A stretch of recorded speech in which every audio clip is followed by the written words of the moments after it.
بسم اللہ الرحمن الرحیم۔ باب البیع الفاسد کا تقریباً اختتام ہی ہے۔ مکتبہ رحمانیہ کا صفحہ نمبر 63 اور بشرا کا صفحہ نمبر 91 یا 91، یہ خود فروز اللغات میں دیکھ لینا۔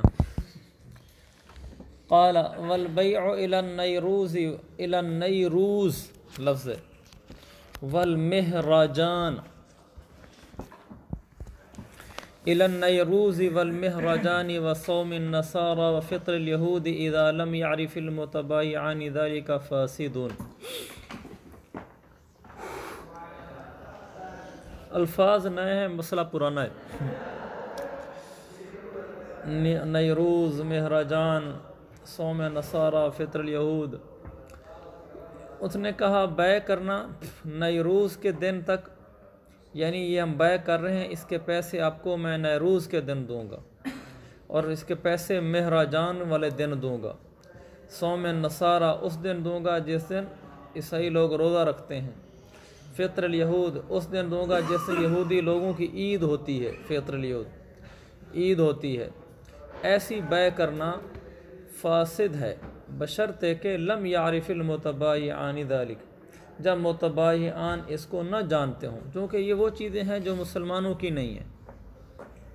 یہ عیسائی اور یہودیوں کے دن اور ان کے روزے اور ان کی عیدیں ہیں، اور یہ چاروں نیروز، مہرجان، صوم نصارہ، فطر الیہود، یہ ہمارے دن نہیں ہیں مسلمانوں کے۔ تو اس وجہ سے چونکہ متبایعان کو پتہ ہی نہیں ہوتا کہ لفظ تو بول دیا اگلے آدمی نے، مثلا بائع نے بولا تو مشتری کو نہیں پتہ، مشتری نے بولا تو بائع کو نہیں پتہ، تو چونکہ مدت اس میں مجہول ہے لہذا بیع فاسد ہوگی۔ تو جب مدت مجہول تک کوئی بھی بیع کر لی جائے تو اس سے بیع فاسد ہو جاتی ہے۔ آگے مزید ان کی تشریحیں نیچے دی ہوئی ہیں کہ یہ جو نصارہ ہیں وہ روزہ رکھتے تھے یا روزے کی ابتدا کرتے تھے نیروز سے، اور آگے یہودیوں کے بارے میں لکھا ہوا ہے۔ ساری بات کا خلاصہ یہ ہے کہ یہ وہ دن ہیں جو مسلمانوں کے ہاں مستعمل نہیں ہے، لہذا مسلمان کو چونکہ پتہ نہیں اس دن کا، لہذا اس مدت تک پیسے کی ادائیگی کو معلق رکھنا، یعنی یہ مدت مقرر کرنا، مدت کے مجہول ہونے کی وجہ سے بیع کو فاسد کر دے گی۔ صرف یہ یہی نہیں ہے، جہاں بھی مدت مجہول ہوگی وہیں بیع فاسد ہو جائے گی، اور آگے اگر یہاں بھی ان کو مدت اس کی معلوم ہو، یعنی یہ دونوں جانتے ہوں کہ یہ فلاں دن جا کر بنے گا، اس کو تاریخ معلوم ہو، تو پھر یہ بیع بھی صحیح ہو جائے گی۔ دو وجہ بیان کر رہے ہیں، بیع فاسد ہے لجہالت الاجل، مدت کے مجہول ہونے کی وجہ سے، کیونکہ متبایعان کو پتہ نہیں یہ دن کب ہے۔ وَهِيَ مُفْضِيَةٌ إِلَى الْمُنَازَعَةِ فِي الْبَيْعِ، اور یہی چیز مفضی الی النزاع ہوتی ہے بیع کے اندر، جہالت اجل۔ لِابْتِنَائِهَا عَلَى الْمُمَاكَسَةِ، ابتنائها کا مرجع ہے منازعہ، کیونکہ جھگڑے کے دار و مدار ہی سارا ٹال مٹول پر ہوتا ہے۔ جب دن کا پتہ نہیں ہے تو ٹال مٹول یوں ہوتی رہے گی کہ وہ مطالبہ کرتا رہے گا، وہ تاخیر کرتا رہے گا، اور دن کا پتہ کسی کو نہیں ہے کہ یہ دن کب ہے۔ کہنے کو تو کہہ دیا تھا لیکن چونکہ دن کی تعین نہیں ہے لہذا دونوں طرف سے جھگڑا پیدا ہو جائے گا۔ الا اذا کانا، یہ جو ہم نے کہا تھا نا بیع فاسد ہے، تو اس فاسد سے استثناء ہے۔ الا اذا کانا یعرفانہ، مگر یہ کہ جب یہ بائع مشتری دونوں اس مدت کو جانتے ہوں، جو بھی مدت پیچھے گزری ہے، اگر اس کو جانتے ہیں نیروز کون سا دن ہوتا ہے، مہراجان کون سا دن ہے، اگر ان کو پتہ یہ فلاں تاریخ کو آ رہا ہے، مثلا 27 دن باقی ہیں، 35 دن باقی ہیں، 2 مہینے باقی ہیں، ان کو پتہ ہے اس دن کا، پھر بیع ٹھیک ہو جائے گی۔ لِكَوْنِهِ مَعْلُومًا عِنْدَهُمَا، کیونکہ اب جو اجل ہے وہ دونوں کے ہاں معلوم ہوگی، بیع مشتری کے ہاں۔ فَارْتَفَعَتِ الْجَهَالَةُ، جہالت مرتفع ہو گئی ہے اور بیع ٹھیک ہوگی۔ او کان التعجیل الى فطر النصارى بعد ما شرعوا في صومهم لأن مدة صومهم بالأيام معلومة فلا جہالت فی، یا ان کی تعجیل، یعنی اس بیع کے اندر جو مدت متعین کی گئی ہے وہ عیسائیوں کی عید تک ہو۔ بھئی جب عیسائیوں کی عید ہے اس دن آپ کو پیسے دوں گا، بعد ما شرعوا فی صومهم، جبکہ وہ اپنے روزے رکھنے شروع کر چکے ہوں، اس لیے کہ ان کے روزوں کی مدت دنوں کے لحاظ سے معلوم ہوتی ہے، وہ ہے 50 دن، لہذا اس تو فلا جہالت فی، چنانچہ اس کے اندر کوئی جہالت نہیں۔ فی کا مرجع فطر النصارہ، عیسائیوں کی عید میں پھر کوئی جہالت نہیں ہے۔ انہوں نے شروع میں کہا تھا اگر عیسائیوں نے روزے رکھنے کا دن متعین کیا انہوں نے نا کہ جس دن عیسائی روزہ رکھنا شروع کریں گے اس دن پیسے دوں گا، شروع میں نے پڑھا نا صوم نصارہ، وہ ہم نے کہا کہ بے فاسد ہے۔ اگر کہا کہ ان کی جو فطر ہے یعنی ان کی عید والے دن پیسے دوں گا، یہ جائز ہے۔ سب کا دار و مدار ایک ہی بات پر ہے کہ مدت کے مجہول ہونے سے بے فاسد ہو جاتی ہے کہ میں آپ کو یہ چیز مجھے دے دو، اس کی قیمت میں آپ کو دوں گا فلاں دن، وہ دن ہی مجہول ہے، بے فاسد ہے۔ تو یہ یہاں کا نا کہ عیسائیوں کی عید تک اگر تعجیل کر دی تو پھر جائز ہے، اور اگر عیسائیوں کے روزہ رکھنے والے دن پر تعجیل کی تو جائز نہیں ہے۔ وجہ یہ ہے کہ جو ان کا روزہ رکھنے کا آغاز ہے نا کہ روزہ رکھنا کب شروع ہوتے ہیں، وہ متقدم مؤخر ہوتا رہتا ہے ان کے مذہب کے مطابق۔ وہ کوئی فکس دن آپ نہیں بتا سکتے کہ آج سے مثلاً اس نے کہا جس دن عیسائی روزہ رکھیں گے اس دن میں آپ کو دوں گا۔ اب یہ نہیں پتا کہ جس دن روزہ رکھیں گے اس میں آج 35 دن باقی ہیں، 37 دن باقی ہیں، 36 دن باقی ہیں، ان کا آگے پیچھے ہوتا ہے، دنوں میں فرق پڑتا ہے، جس کی وجہ سے جہالت آ جاتی ہے۔ اور جب ان کی عید ہے وہ معلوم ہوتی ہے بشرطے کہ بعد ما شرعوا فی صومہم، روزے رکھنے شروع کر دیے، جس دن بھی روزے رکھنے شروع کیا اس کے بعد انہوں نے کہا جی جس دن ان کی عید ہوگی نا اس دن دوں گا۔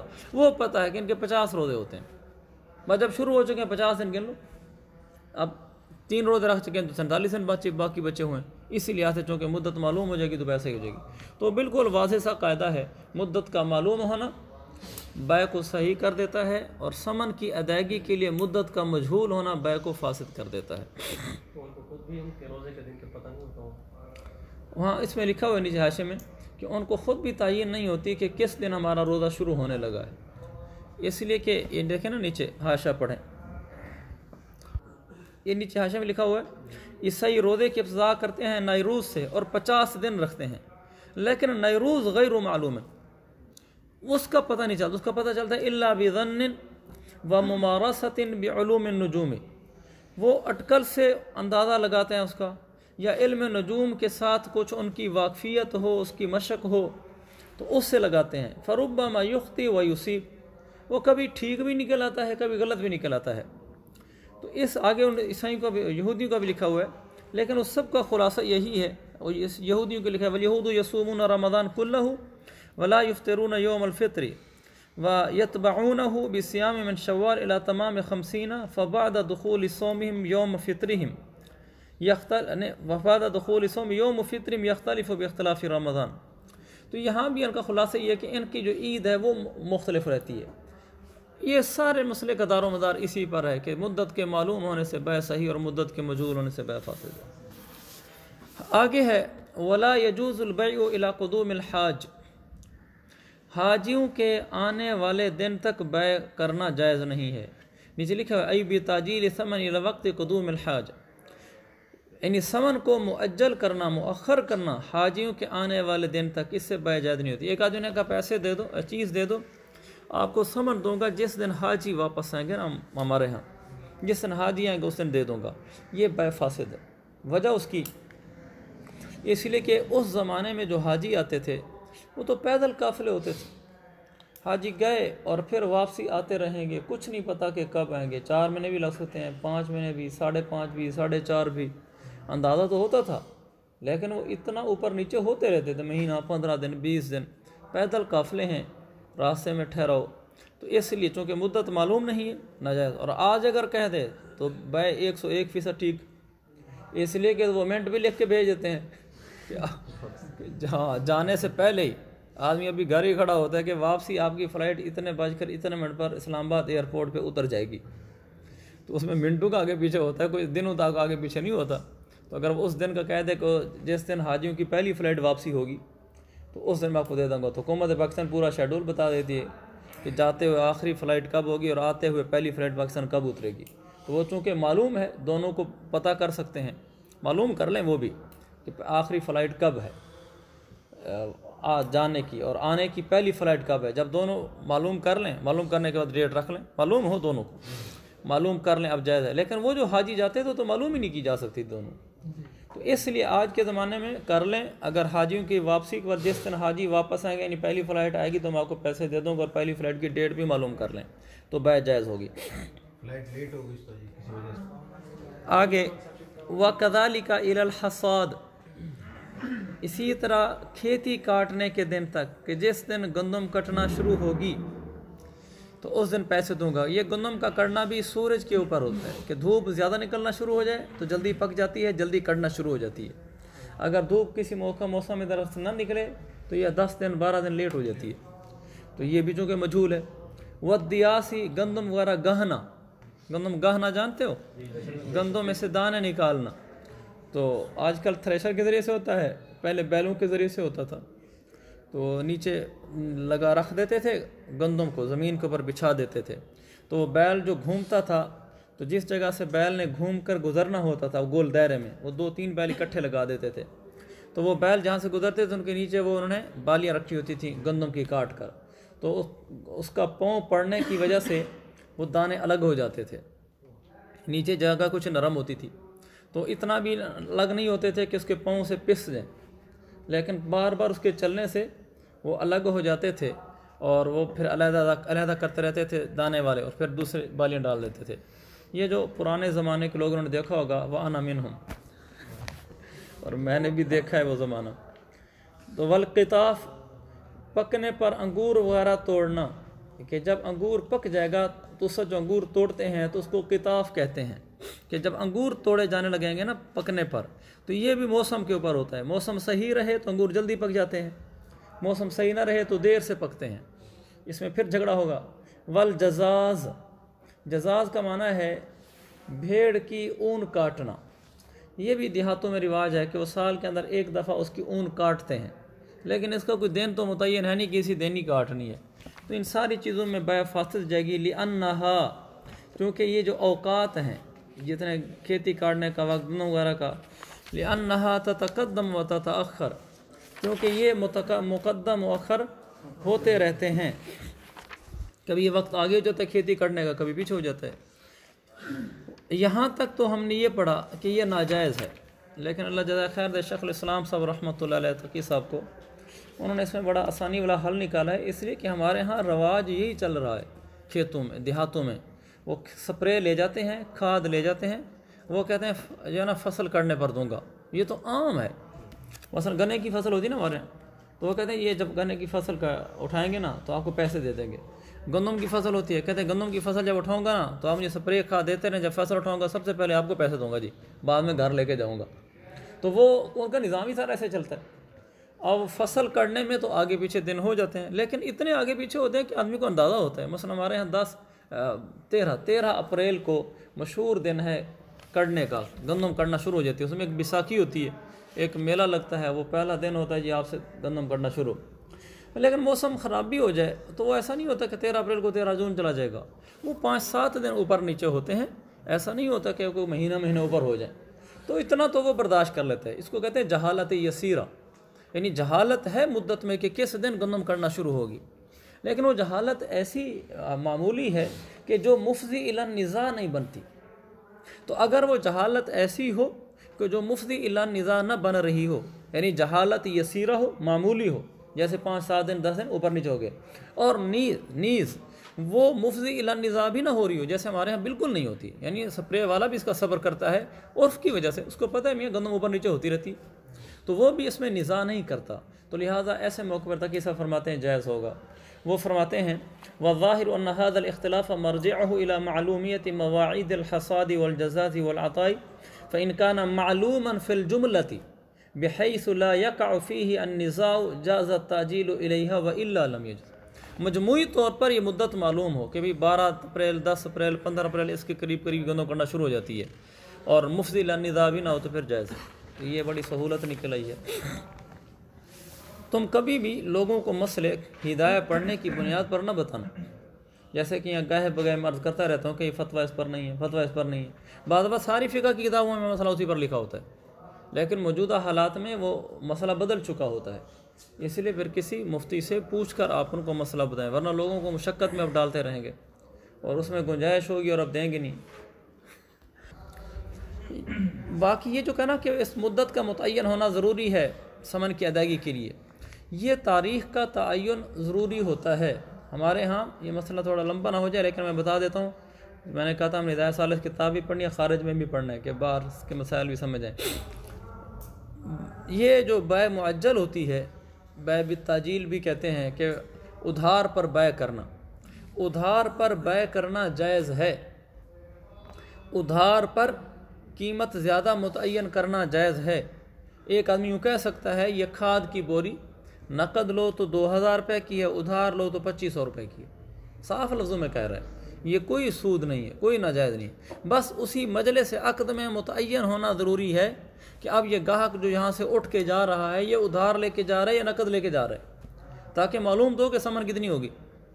لہٰذا اگر وہ یوں کہے، جیسے موبائل لینے گیا، اس نے کہا جی قسطوں پر لو تو یہ موبائل 20,000 کا ہے، نقد لو تو یہ 17,000 روپے کا ہے۔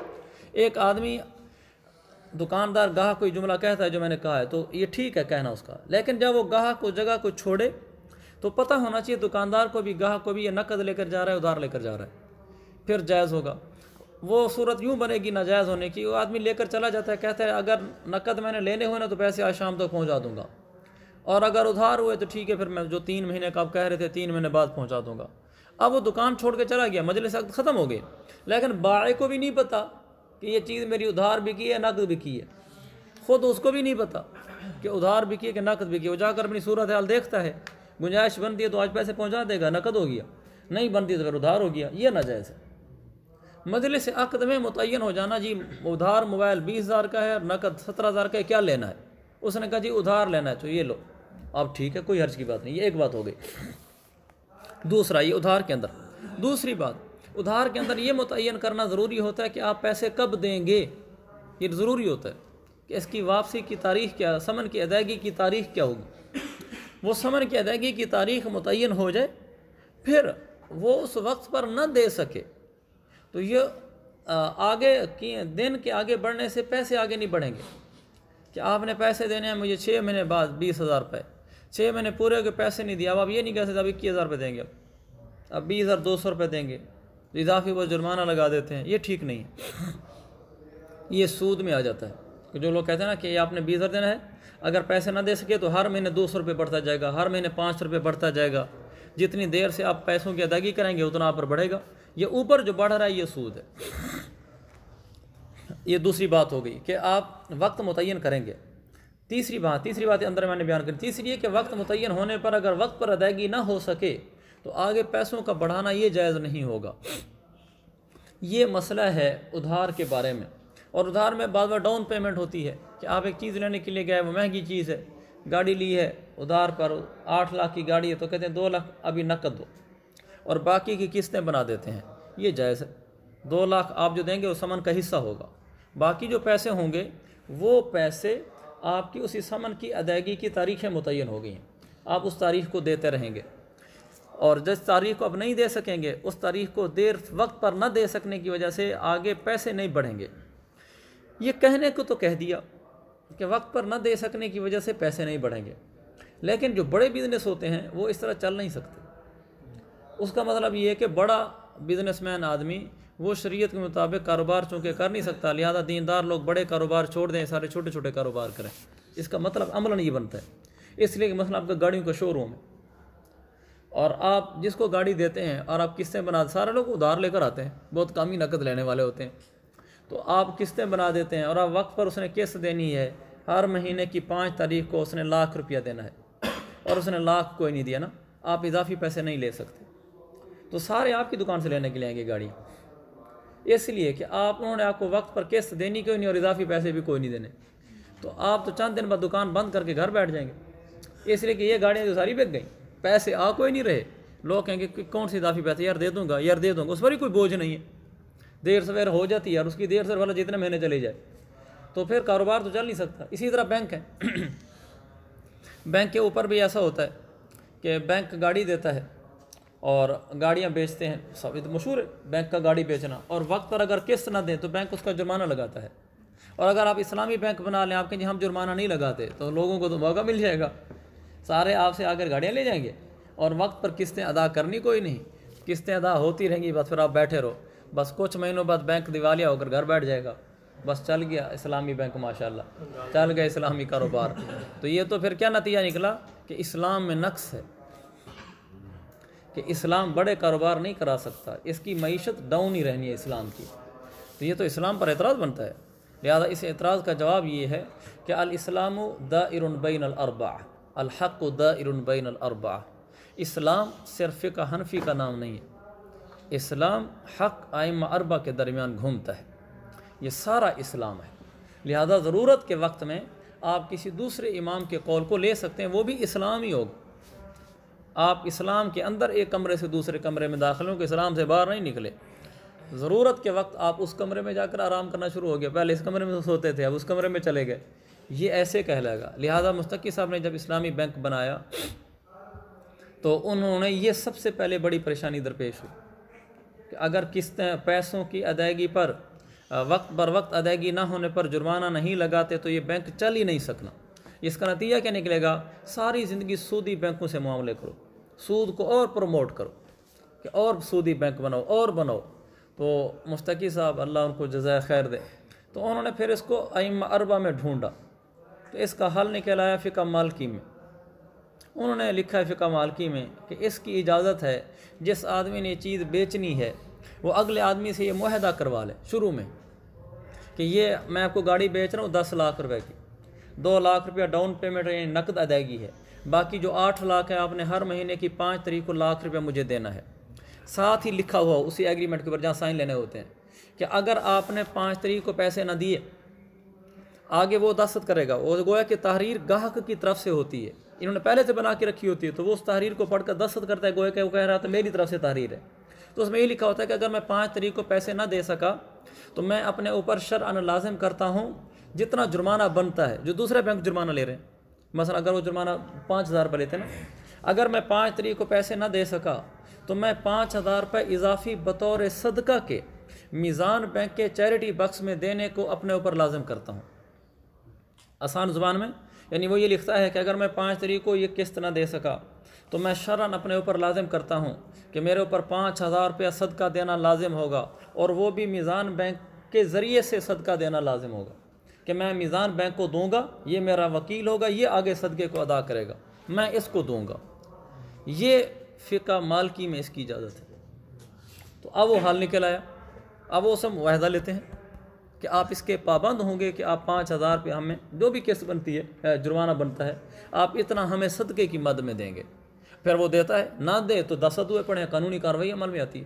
پھر جیسے دوسرے بینک قانونی کارروائی کر کے اس کے پیسے نکلوا لیتے ہیں بینک کے عدالت کے ذریعے سے، تو بینک میزان بینک بھی نکلوا لیتا ہے ان سے، لوگ مجبور ہو جاتے ہیں۔ بس اس میں یہ فرق پڑتا ہے کہ جو دوسرے بینک ہیں وہ 5000 روپے بینک کی جیب میں جاتا ہے، یعنی بینک موٹا ہوتا ہے، بینک ترقی کرتا ہے مالی لحاظ سے، بینک کا بینک بیلنس بڑھ رہا ہے۔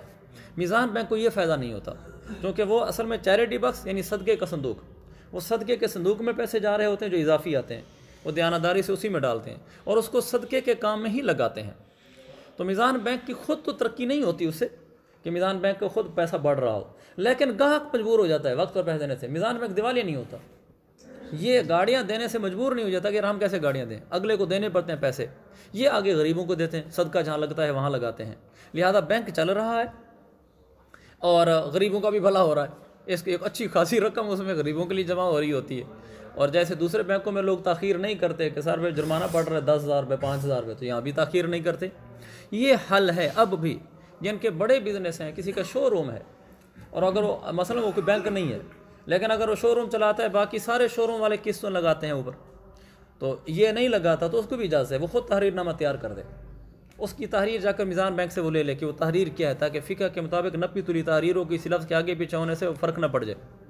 وہ تحریر لے کر رکھ رہے اپنے پاس، وہ انگریزی میں ہوتی ہے، اردو میں لے کر رکھ رہے اور اس کا ترجمہ کرا کے اس پر اس کے دستخط لے لیا کرے، پھر یہ بھی اس کے ذریعے سے قانونی کارروائی کر سکتا ہے۔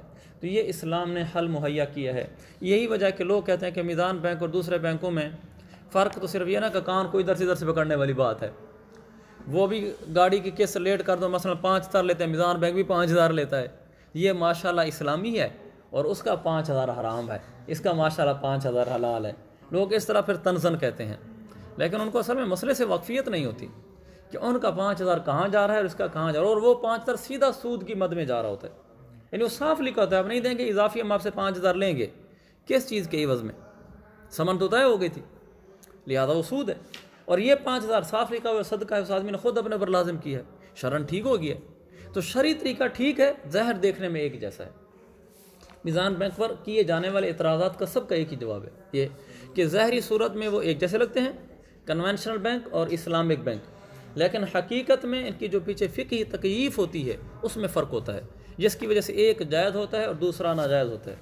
اسی کے ساتھ ضمن یہ بھی بتا دوں، کوئی دوسرا بینک جب قرضہ دیتا ہے، ایک آدمی ان سے قرضہ لینے کے لیے گیا تو 1,00,000 روپے کے اوپر مثلاً 10,000 روپے لینا ہوتا ہے، میزان بینک سے لینے جائیں گے تو بھی آپ کو 1,00,000 ادھار لیں گے، 1,10,000 بھرنا پڑے گا۔ آپ کنونشنل بینک سے لیں گے، سودی بینک سے تو بھی 1,00,000 لیں گے، 1,10,000 دینا پڑے گا، بالکل برابر سی بات ہے۔ اس لیے اگر میزان بینک مفت پیسے بانٹنا شروع کر دے تو کون سا آدمی ایسے جس کو قرضہ نہیں چاہیے، جس کے اوپر اضافی پیسے بھی نہ دینے پڑیں؟ سارے لوگ بھاگیں گے، اور لوگ 10,000 والے جائیں گے نہیں، ہم جیسے لوگ وہاں تو کروڑوں والے لوگ جاتے ہیں کہ ہمیں 50 لاکھ قرضہ چاہیے، ہمیں کروڑ قرضہ چاہیے، اور بینک دیتا ہے، اور بینک ایسے 10 آدمی کو بھی دے دے کروڑ تو ماشاء اللہ، اور وہ سارے پیسے تو نہیں کو لوٹا دے، واپسی تو کوئی نفع آ نہیں رہا، اس کو کیا فائدہ ہوگا؟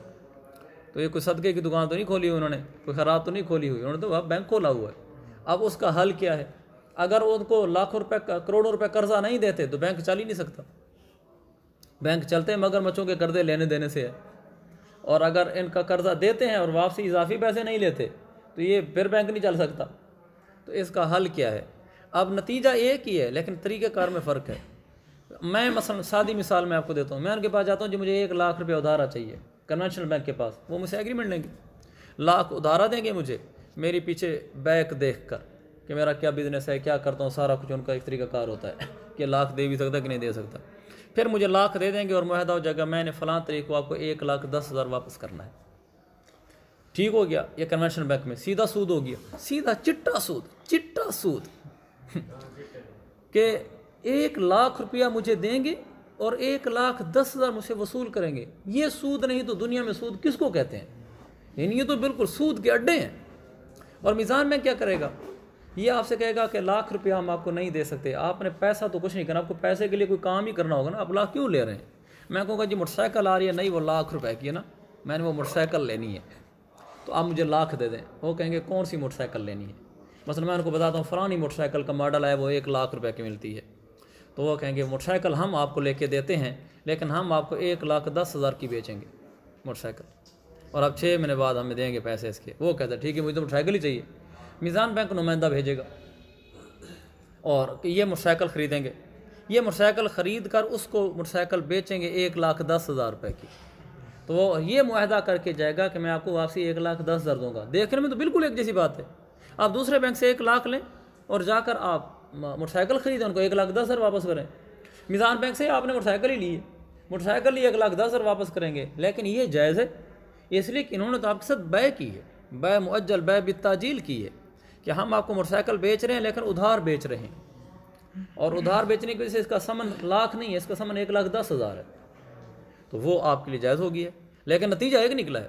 لوگ ساری یہی باتیں کرتے ہیں، میزان بینک اور وہ ایک ہی ساری باتیں ہیں۔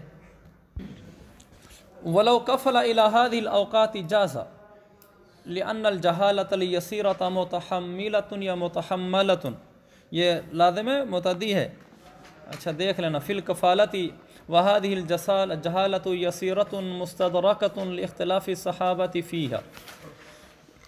ابھی ہم نے یہ مسئلہ پڑھا ہدایت کے مطابق، شیخ الاسلام صاحب کے مطابق تو جائز ہو گیا، ہدایت کے مطابق ہم نے یہ پڑھا کہ ان اوقات تک بیع کرنا جائز ہی نہیں۔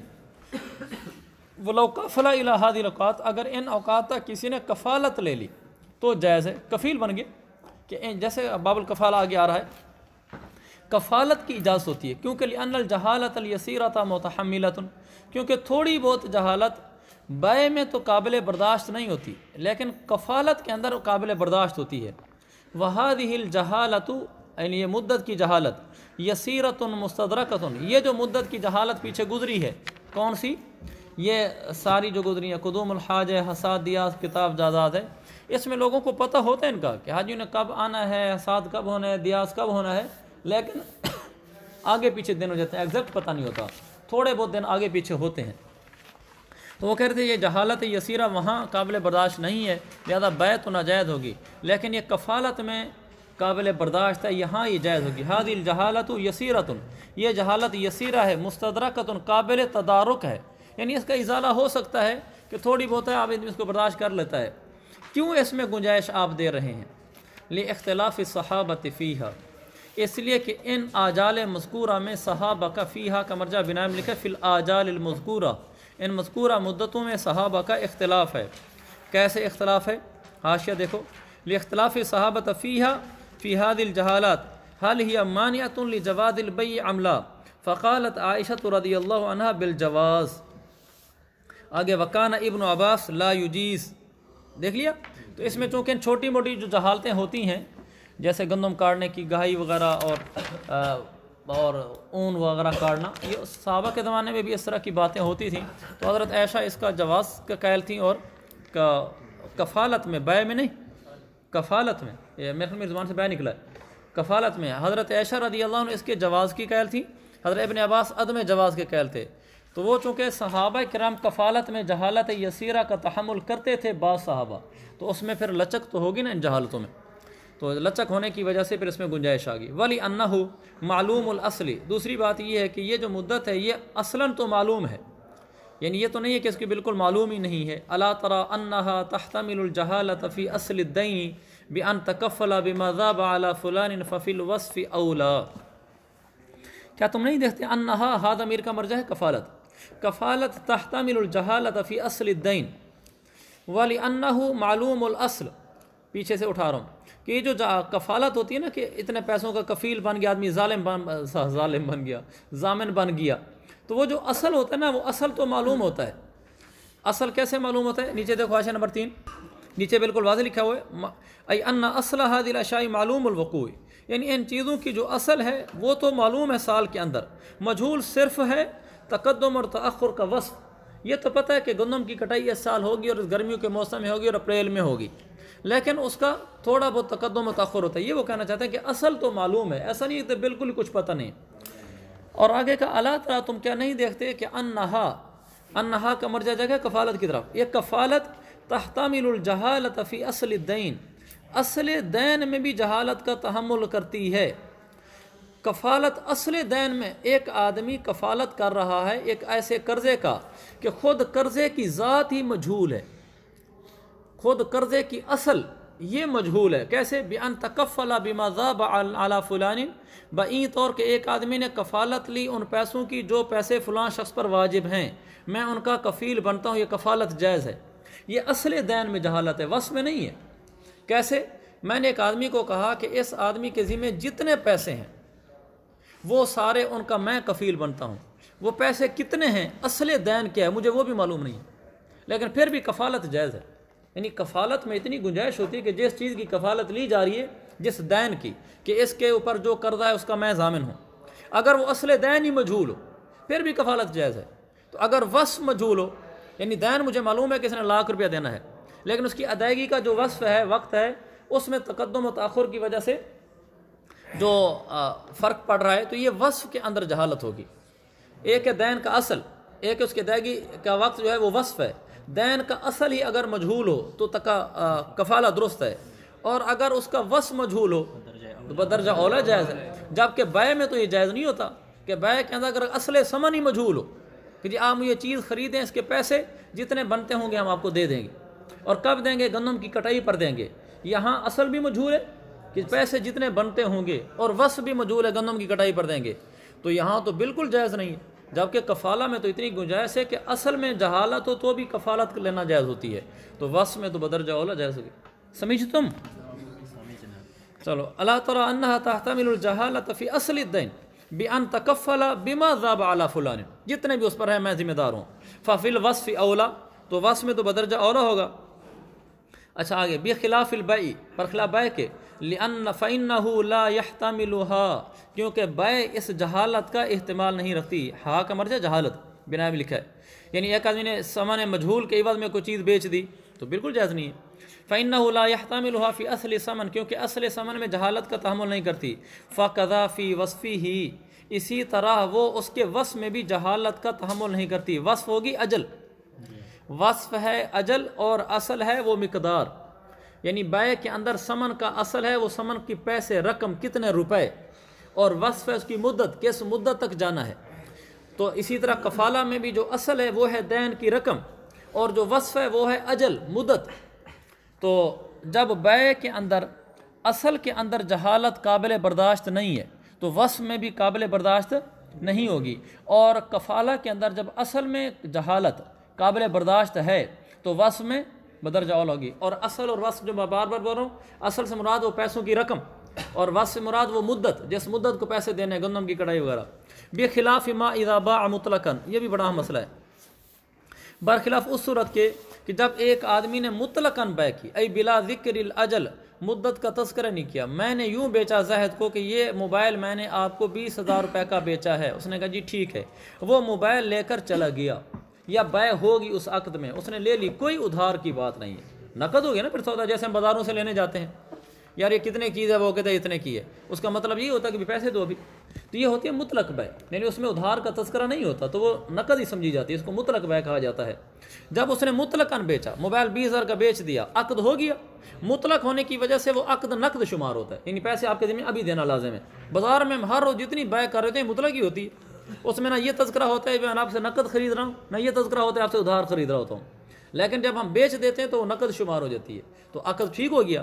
ثم اجل ثمن الى هذه الاوقات، پھر اس نے ان اوقات کی طرف ثمن کو مؤجل کر دیا، یعنی بیچنے کے بعد اب بائع کہتا ہے چلو اچھا پیسے تم نا کل دے دینا، پرسوں دے دینا، یا مشتری کہتا ہے کہ یار پیسے میں آپ کو کل پہنچا دوں گا، اب یہ جائز ہے، کیونکہ لأن هذا تاجیل فی الدین، یہ دین کے اندر تاجیل ہے، وهذه الجہالۃ فیہ، اور یہ جہالت یسیرہ فیہ متحملۃ بمنزلۃ الکفالۃ، یہ بمنزلہ کفالت ہو کر قابل برداشت ہوتی ہے۔ ولا کذالک اشتراط فی اصل العقد، اصل عقد میں اشتراطہ تاجیل، تاجیل کی شرط لگا دینا یہ اس طرح نہیں ہے، کیونکہ لأن العقد یبطل بشرط الفاسد، کیونکہ عقد شرط فاسد سے باطل ہو جاتا ہے، لہذا اگر شروع میں لگائے عقد کے اندر کیا اور عقد کرنے کے دوران، اصل عقد کے دوران اس نے دین کے اندر تاجیل کی، اور تاجیل کی گندم کی کٹائی تک، تو یہ تو قابل برداشت نہیں ہے۔ لیکن اگر اس وقت عقد کر دیا مطلق جو شمار ہوا نقد، اور بعد میں اس نے کہہ دیا کہ یہ پیسے میں آپ کو اتنے دیر میں پہنچا دیتا ہوں، تو اس کی شریعت میں اجازت ہے، ان دونوں میں فرق ہے۔